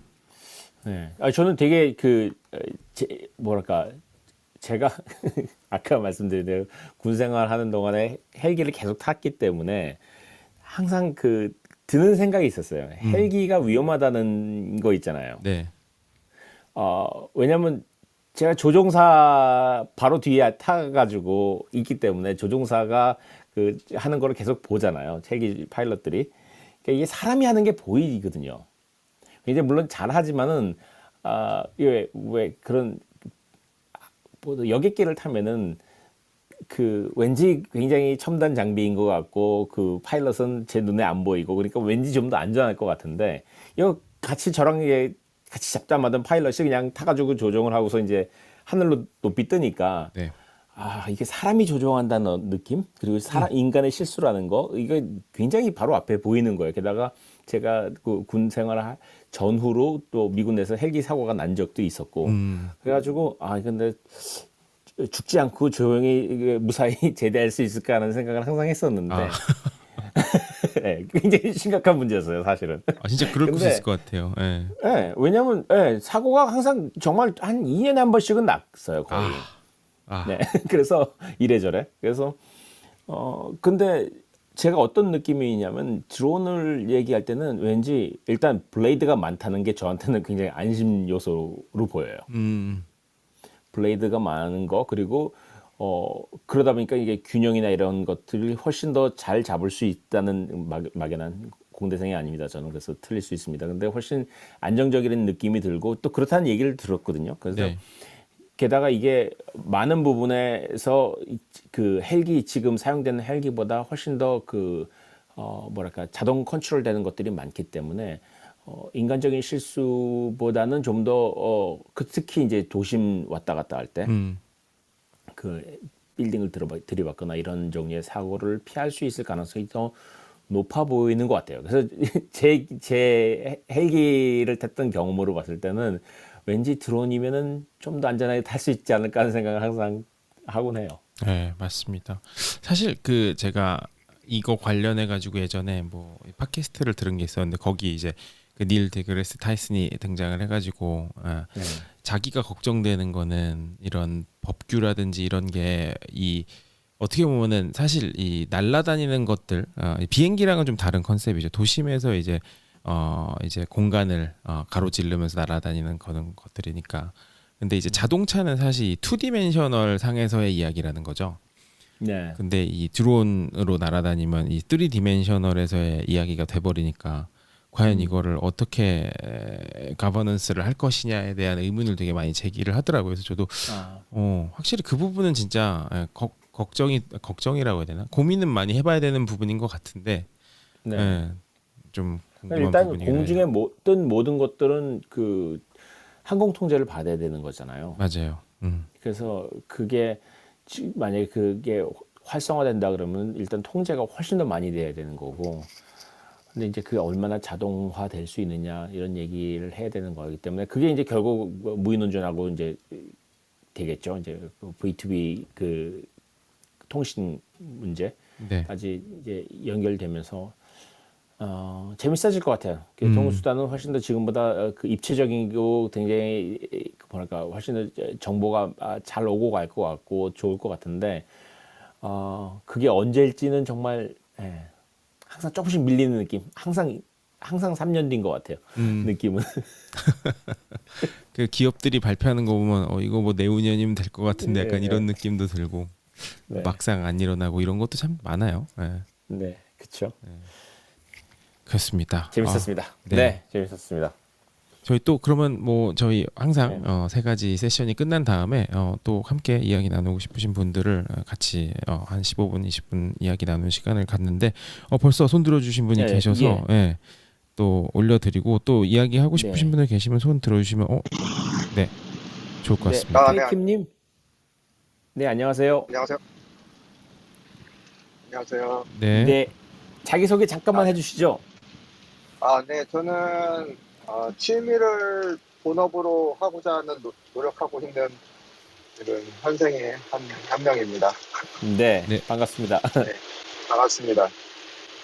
사실 저도 예전에 헬리콥터를 타는 그런 직무를 맡아서 군 생활을 아, 했었어요. 음, 그래서 이제 서울 지역이나 이제 울릉도, 독도, 뭐 한라산 이렇게 좀 그런 비행들을 하면서 느낀 것이 네, 과거에 그런 비행체들이 보통 추락하는 케이스가 상당히 의외의 곳에서 많이 발생합니다. 네, 대표적으로 이제 우리나라의 한전에서 새로 설치한 고압선 있죠, 고압선. 네, 그래서 그 첨단 헬리콥터가 고압선에 걸려서 떨어지는 경우가 제일 많고, 진짜요? 음, 예, 신기하다. 그 조종사들이 지도상에 표시하는 것 중에 가장 중요하게 생각하는 게 이번에 맞아요. 새로 설치된 고압선이 어디 있는가, 음, 예, 그거더라고요. 네, 음, 아, 그리고 두 번째가 겨울철에 이제 항공기들은 피토 정압계라는 그런 속도를 측정하는 관이 두더미처럼 더듬이처럼 이제 그렇죠. 앞에 헬리콥터 쭉 앞에 두 개가 튀어나온 것들, 있는데, 예, 그쵸. 그게 이제 엔티에이싱 기능이 있긴 하지만 네, 한국이나 이런 극한기 지역에서는 가끔 거기가 얼어버리는 경우가 있어요. 그래서 뭐 그렇죠. 그래서 그런 기계적인 에러로 인해서 뭐 꼬리 부분에 그런 수평 날개가 접히면서 순간 접히면서 이제 바닥으로 추락하는 케이스가 하나 있었고, 옛날에 그다음에 에어 이제 프랑스가 그렇게 그 태평양에서 그 부분이 얼음이 끼어가지고 에어 프랑스 그쵸. 한번 추락한 적 있었죠. 예. 그래서 그런 부분들이 있었고, 그다음에 도심 지역에서의 케이스는 이제 제가 있을 때 제가 죽진 않았지만 그래도 연결이 지금 약간 연결이 끊어진 것 같아요. 이동하시면 네, 들립니다. 연결이 좀 끊어져서 안 네네. 들렸어요. 죄송해요. 예. 네. 올림픽 대교의 조형물을 놓다 떨어지는 경우가 있었는데, 네, 맞아요. 그렇죠. 그 시누크 헬리콥터 네네. 떨어졌죠. 예전에 그 맞습니다. 삼성동 아이파크에도 하나 부딪혔었잖아요. 네. 그렇죠. 네. 근데 참 재미있는 것이 이게 첨단 과학도 중요하지만 그 물리역학적인 것도 중요한 것이 한강 위에서 이제 강 위에서 허버링을 할 때는 보통 중앙에서 허버링을 안 합니다. 군사 매뉴얼상. 네. 왜냐하면은 이제 그 다운포스가 그 유체를 따라서 계속 흘러요. 그래서 그 다운포스 기둥이 점점 약해지면서 그 헬기의 좀 연결이 끊어졌는데 연결이 좀 안 좋은데 굉장히 재밌는 얘기가 나오려고 하고 있었던 제 궁금증이 막 풀리려고 하는 찰나에 다시 연결된 것 같아요. 테리님 정말 죄송한데 예. 한 10초 정도 안 들렸거든요. 그 연결이 좀 안 되시는 것 같아서 그 네네. 유체 보통 예. 그렇죠. 보통 저수지나 강 한가운데에서는 허버링을 대부분 안 해요. 네네. 그 헬리콥터가 이제 워낙 무겁기도 하고 그 밑으로 부는 바람 다운포스 그 기둥이 컬럼이 이제 물길을 따라서 이렇게 약해지는 그런 현상이 생기기 때문에 그런 부분들도 이제 있는 거죠. 죄송합니다. 제가 운전하고 있어가지고 괜찮습니다. 거의 다 도착은 했는데 이제 차가 엄청 많으니까. 네. 그래서 이제 드론 같은 경우에는 이제 가벼우니까 그런 일은 없을 것 같지만 생각보다 이제 그 첨단 IT 기술 외에도 과거에 그런 항공에서 경험했던 그런 레슨 런드 부분들이 많이 융합이 돼야 되지 않을까 하는 생각도 들고요. 그다음에 도심 지역 같은 경우에는 이제 우리나라가 북한과 이제 지금 냉전 그렇죠. 뭐 분단 체제를 겪고 있으니까 네. 실제 현재 도심 지역으로 들어가는 코스는 정해져 있습니다. 그래서 그 하남 이사 방면에서 강변북로를 따라서 이제 네. 쭉 그 한강을 따라서 용산기지로 들어가는 그 코스만 유일하게 이제 그 사전 허가를 받아 들어올 수 있는데요. 참 재밌는 게 제가 주로 이동하는 코스가 그 코스였습니다. 맞습니다. 실제 그것을 깜빡하고 신고를 잘 안 하고 들어가면은 그 우리나라 그 빌딩 위에 있는 그 지대공 미사일들이 있어요. 그래서 실제 조준이 들어옵니다. 진짜요? 그 레이더 조준이 아군끼리도. 그러면 경고가 와요? 바로? 예. 그 에이밍 되고 있다는 경고가 들어오고 그다음에 이제 대부분 이제 문제가 없이 하는데 이제 아무 응답 없이 계속 이제 들어온다 하면은 바로 이제 그 견제 미사일이 날라오는 걸로 알고 있어요. 그래서 이게 이제 국방부 쪽이랑 또 그런 규제나 이런 것들이 또 풀어야 될 게 상당히 많을 것으로 보이는 그런 부분들도 있습니다. 확실히 그렇겠네요. 아까 말씀하신 것 중에 그 전기줄 그 말씀하셨잖아요. 고압선 돼 있는 거. 그렇죠. 예. 아시겠지만 아시는 분들 많이 계시겠지만 헬리콥터줄 중에 위아래로 뾰족하게 침이 나와 있어요. 그게 와이어 커터들이 있어가지고 만약에 헬기가 그 와이어 사이로 이제 그렇죠. 와이어 커터가 이제 그 미끄러져 들어가면서 이제 끊게는 돼 있는데 글쎄요. 그게 뭐 얼마나 작동하는지 모르겠고 근데 제가 아까 그 미군들이 그 제가 이게 타면서 좀 불안했다고 하는 이유가 사실 안 보이는 데서 이거 군사 기밀은 아니겠죠. 안 보이는 데서 얘네들이 장난을 많이 쳐요. 그래서 산을 타고서 막 그 산 등성이를 타고 막 이렇게 돌다가 그래서 호수나 아무도 뭐 사람 없는 그 호수나 이런 지역에 가면은 일부러 막 물살 튀기면서 막 낮게 달리면서 장난을 치거든요. 뒤에 있는 사람들은 이제 공중 이제 엉덩이가 붕 뜰 정도로 올라갔다 내려갔다 하는 장난을 치기 때문에 예. 그런 행동을 한다는 걸 제가 알고 있어서 뭐 재밌으라고 그렇게 하더라고요. 근데 이게 제가 보기엔 굉장히 위험한 짓인데 제가 그때 하면서 제일 걱정됐던 게 저기 고압선이 저렇게 많은데 여기서 지금 장난칠 때가 아니지 않나 이런 생각을 했었어요. 네. 확실히 사람이 이 조정을 하다 보면은 중간에 장난도 한번 치고 싶고 막 이런 게 있을 수 있을 것 같아서 저는 만약에 이 드론을 통한 그 이동 시스템이 구축돼서 이걸 사람이 몬다라고 하면 저는 오히려 자율주행이 완벽하게 갖춰질 때까지 안 타지 않을까 약간. 맞아. 사람이 저는 더 그 사람 요소가 더 큰 것 같아요. 그런데 아까 말씀하신 것처럼 그 올림픽대교 그 조형물 설치하다가 떨어진 헬리콥터 그때 아까 말씀하신 그런 것처럼 그 조정사들이 지켜야 될 그 규정을 여러 개를 위반했더라고요. 제가 관심 있어서 좀 하는데 뭐 찾아봤더니 하여튼 지켜야 될 건 굉장히 많이 안 지켰더라고요. 그래서 그런 것들 이게 인간적인 뭐 요소로 인한 사고였기 때문에 저는 이건 인재였다고 생각하고 되게 여러 분 돌아가셨는데 정말 저는 거기에 그 조형물 볼 때마다 그 생각이 항상 나기 때문에 예쁘지도 않아요. 무슨 약간 솔직히 말하면 평양 같기도 하고 그런 거기다 올려놓은 게 그래서 저 흉물을 올려놓느라고 사람 인명이 희생됐다는 건 정말 비극이라고 생각을 합니다. 네, 참. 네, 실제 그 해 때 헬리콥터가 이제 치노크 47 헬기였던 걸로 기억나는데요. 네.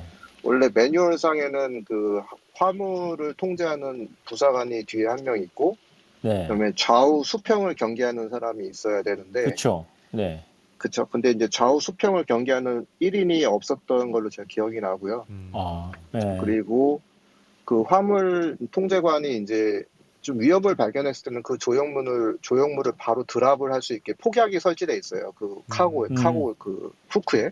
네. 근데 그런 것들이 이제 바로 이제 떨어뜨렸으면 되는데 뭔가 그 청와대나 이런 어디에서 이제 지시에 따라서 이제 국방부를 통해서 이제 움직였던 케이스이기 때문에 상당히 그렇게 무리하게 들어갔던 부분이고 또 거기 인적 요소들이 많이 들어가지 않았을까 하는 좀 생각도 듭니다.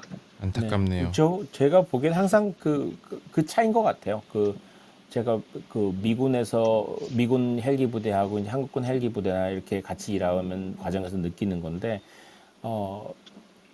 일선에 있는 사람들한테 결정권이 미국에서는 많이 있어요. 미군 부대는. 그렇기 때문에 방금 테리님 말씀하신 것처럼 위험하다 그러면 내가 여기서 이걸 떨어뜨릴 수 있는 권리가 있고 그걸 가지고서 내가 두려워할 필요가 없을 때 그 사람이 안전한 저걸 할 수 있는데 지금 그 최종 결정권이 사실상 없는 거거든요. 그러니까 그게 이걸 무리를 하게 되는 거죠. 근데 그게 예전에 뭐 말콤 글래드웰 책에도 나온 것처럼 그 대한항공 사고 그 말콤 글래드웰 책에서 이야기한 그 내용처럼 나이가 어린 사람, 직급이 낮은 사람이 윗사람의 행동에 이의를 제기할 수 없는 조직에서는 사고가 많이 난다는 거죠. 저는 비슷한 현상인 것 같아요. 쉽지 않네요. 네. 사실 그리고 이거는 그 헬기 관련된 이야기 말고 아까 상현님이 얘기해주신 그 수리할 권리에 대한 관련해서 제가 갑자기 생각난 게 있어서 갑자기 오늘 방송 끝나기 전에 말씀을 좀 드리면 재밌을 것 같아가지고 최근에 제가 본 영상이 하나 있는데 되게 재미난 영상이에요. 제가 나중에 저희 오피스아워 그룹에도 올려드릴게요, 페이스북. 근데 최근에 그 미국의 맥도날드 아이스크림 게이트 사건이 있었어요. 혹시 들어보셨나요? 저 못 들어봤어요. 이것도 수리할 권리와 좀 연관이 깊은데 이게 뭐 요는 그거예요. 그러니까 맥도날드만 그러니까 모든 음식 그 프랜차이즈 그런 패스트푸드 프랜차이즈 중에 맥도날드 사실 아이스크림이 좀 유명해요. 맛있어서.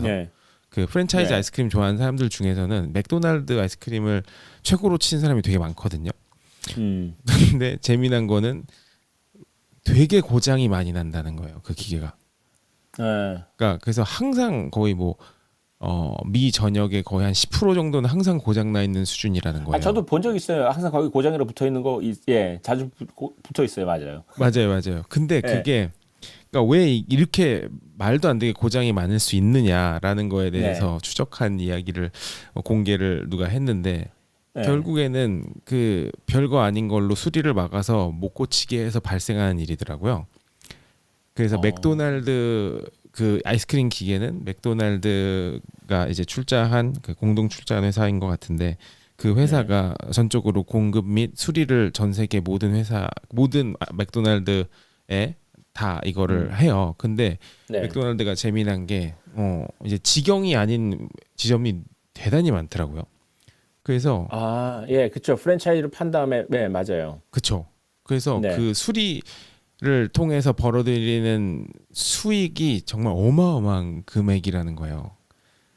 그래서 그거를 이제 그 프랜차이즈 오너들한테 차지하기 위해서 이 수리를 아주 철저히 막았는데 사실 수리할 건덕지도 아닌데 수리를 해야 된다고 자꾸 에러 메시지를 사실상 별거 아닌 건데 에러 메시지가 나는 경우를 되게 많게끔 유도를 했더라고요. 그 영상의 엔진 라이트. 그러니까 거의 그런 거예요. 그러니까 매일 같이 그 청소를 그 클리닝 프로세스를 해야 되는데 클리닝 프로세스를 해도 정말 별거 아닌 이유로 뭐 예를 들어서 물이 조금 자세히는 그러니까 제가 자세히 기억이 안 나는데 영상을 보시면 같이 정말 어이가 없으실 건데 약간 그 뭐 크림이 조금 넘쳤다든가 어디 뭐 아니면 뭐 99%까지 클리닝 잘 됐다고 나왔다가 갑자기 100% 되기 전에 알 수 없는 에러가 뜬다거나 이런 경우가 너무 많은 거예요. 근데 이걸 고치려면은 너무 복잡한 매뉴얼을 따라야 되는데 매뉴얼의 끝에는 대부분 그 메인터넌스 회사한테 연락하세요가 뜬다는 거죠.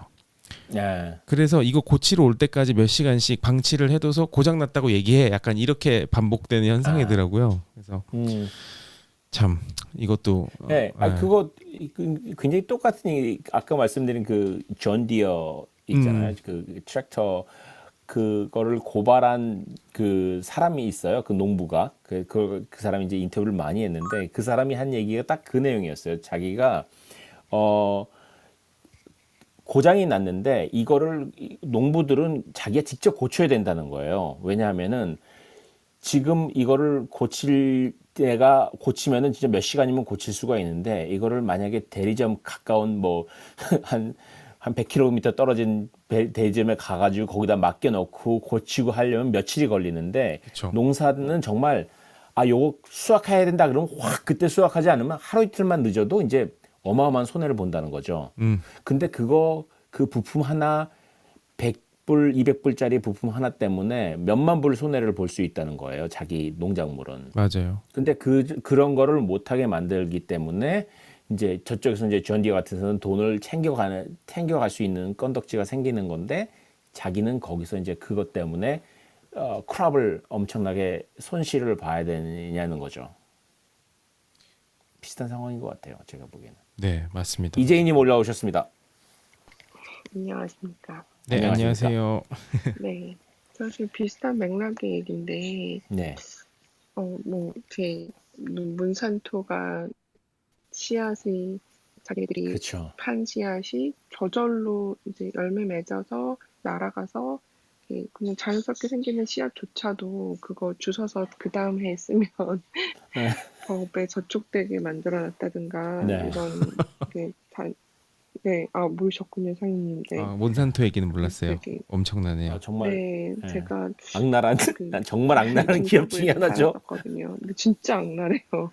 정말 와 이렇게까지 이런 생각이 절로 드는데 사실 저는 하드웨어도 하드웨어지만 소프트웨어도 그런 좀 오래된 기기를 계속 서포트하는 게 어느 정도 좀 법으로 강제가 됐으면 좋겠다고 생각하는 게 제가 산지 10년 된 아이패드가 있어요. 근데 기기는 하드웨어는 멀쩡해요. 저는 뭐 이렇게 가족들이 다 조심해서 잘 쓰는 편이라.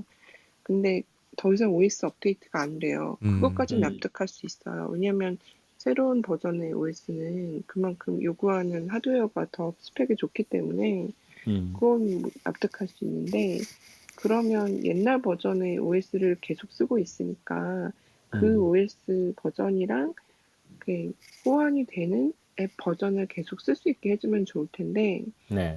아예 그 앱은 모든 앱스토어에 있는 앱은 그 앱들의 최신 버전만 다운받을 수 있어요. 아, 그러니까 제가 그 전에 이미 깔아놨던 앱은 계속 쓰고 있는데 제가 그 옛날 아이패드에 새로 정말 단순한 앱, 뭐 팟캐스트를 듣겠다든가 이런 것도 안 깔려요. 아, 그런 게 전혀 안 되니까 멀쩡한 하드웨어고 네. 뭐 LED에 심지어 스크래치도 하나도 없는데 이거 진짜 완전 아무 데도 쓸 수가 없거든요. 그런 식으로 생겨나는 전자 쓰레기들이 이 웨이스트라고 하는 것들이 어디로 가느냐. 그거 혹시 다큐멘터리 보신 적 있는지 모르겠는데 그래서 그런 것들을 모아서 뭐 아프리카나 좀 이런 가난한 지역에 보내주면 좋은 일 하는 거겠지 이러면서 네. 사람들이 모아서 보내잖아요. 네. 네. 그러면 거기는 일단 전기의 수급이 원활하지 않기 때문에 전자제품을 보내주는 게 그렇게 꼭 좋은 일이 아니거든요.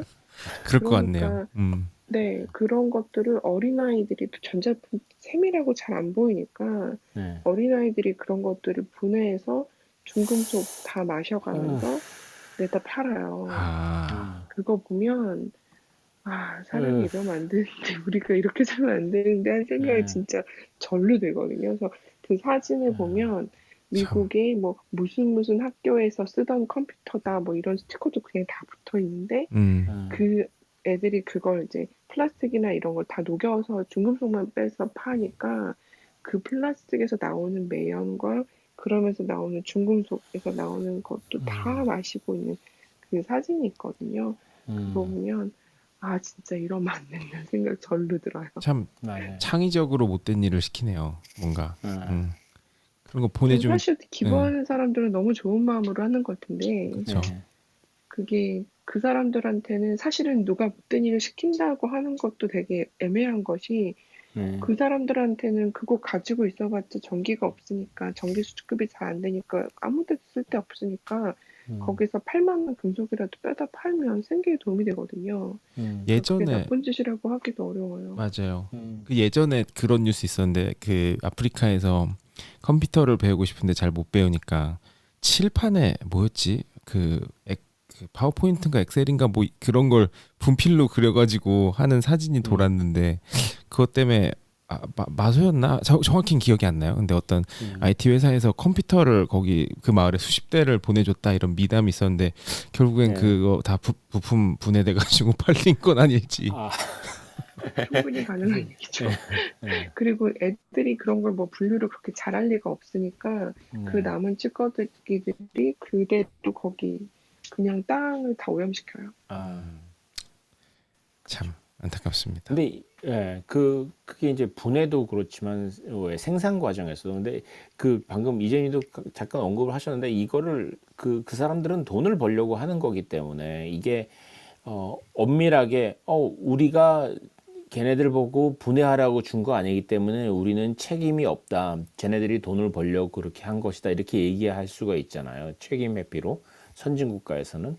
근데 그것도 이제 그런 책임도 이래서 대표적인 게 이런 거죠. 노예 노동에 가까운 착취 노동을 A라는 국가에서 하는데 그 A라는 국가에다가 그 일을 맡기는 선진국에 있는 대기업은 우리는 제대로 노동자들한테 제대로 대우를 하라고 얘기를 했다.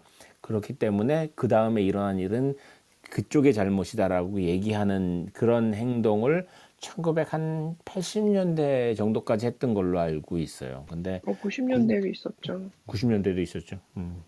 근데 이제 그 스웨트샵에 대한 그런 종류의 그런 노예노동 가까운 그 저임금 착취 노동하는 거기에 대한 그 반대 운동을 이제 대학가에서 제가 들은 바로는 대학생들이 먼저 시작을 해가지고 그게 이제 나이키 같은 회사가 지금은 굉장히 그런 데서 많이 발전되는 회사로 돼 있는데 이제 타겟이 처음에 나이키였다고 그렇게 하더라고요. 근데 그때 이제 나온 개념이 그쪽에다가 그 가난한 나라에다가 생산을 맡겼을 때는 모든 것을 그 하청업체를 감시하고 불시에 찾아가서 검사해서 그거를 노동 현장을 확인할 책임이 대기업에게 있다. 하청업체한테 있지 않고 이런 식의 개념이 만들어졌더라고요. 그래서 이제 그 이후로는 그런 검사들이 굉장히 철저하게 이루어지는 회사들이 이제 미국의 이제 대기업들이고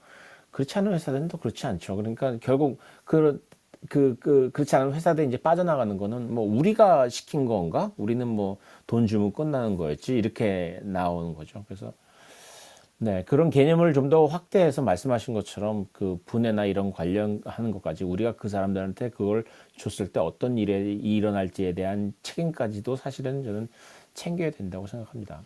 예전에 저희 사실 예전 세대 그 아이폰이나 뭐 아이패드 이런 게 예전에는 그 제일 브레이크가 되게 유행이었던 때가 있었거든요. 그렇죠, 맞아요. 더 이상은 그게 안 되는 건가요? 그렇게 해서 쓴다는 개념이 성립이? 그렇죠. 그게 제일 브레이크가 사실은 애플에서 제일 싫어하는 거고 그게 저는 뭐 완전히 틀린 말은 아니라고 생각을 해요. 애플에서 제일 브레이크 했을 때 생길 문제에 대해서 자기네들이 너무나 복잡한 문제가 뭐 그런 건 있잖아요. 그 소프트웨어 만드는 사람이나 하드웨어 만드는 사람이 항상 그 익스트림 그 사용자들이 있다.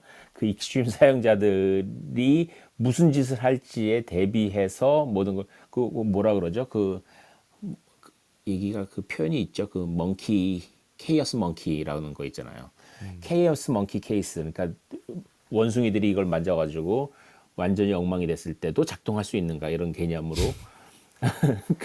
그런 개념으로 그 설계를 하지만은 그래도 이제 제일 브레이크까지 나가면은 자기네들 책임질 수 없기 때문에 그거를 허용하면 안 된다.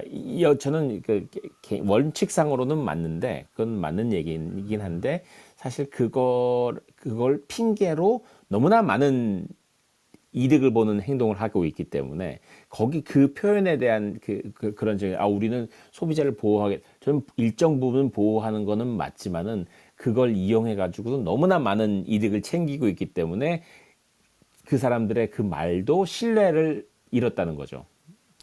그러네요. 갑자기 또 이제 그 저희가 저번 주에 이야기 나눴던 애플과 에픽의 대결에서 그 아이폰이 그 안전하다라는 그 이야기가 잠깐 나왔었잖아요. 네. 이런 거랑 또 연관이 또 되는 것 같기도 하고 뭔가. 맞아요. 네. 근데 사실 안전이라는 게 무엇으로부터의 안전이냐라는 질문을 하게 되는 거죠. 그러니까 애플은 어떻게 보면 마치 자기가 우리 편인 것처럼 해커들로부터 우리는 한편, 우리가 너희를 지켜주겠어라는 그런 포지셔닝을 하는 거지만 누가 우리를 애플의 횡포로부터 지켜주는가라는 질문을 던지지 않을 수 없죠. 네. 애플의 이익을 가장 제일 먼저 지키겠죠. 맞습니다. 그럴수록 요새 기업들이 점점 더 착한 기업이다고 포장을 많이 하는 이유도 좀 그런 것 같아요. 방금 말씀하신 포인트에서 어떻게 하면은 이거를 잘 이제 제시를 할 수 있을까 사람들에게. 맞아요. 그래서 사람들이 그런 얘기를 하더라고요. 애플의 팀 쿡이 다이버시티랑 성소수자 이런 문제에 대해서 굉장히 정치적으로 올바른 발언을 많이 해가지고 사람들이 이제 박수를 보낼 때마다 이제 사람들이 얘기하는 게 하지만은 그 팀 쿡이 수리하지 못하게 막는 팀 쿡이고 그 팀 쿡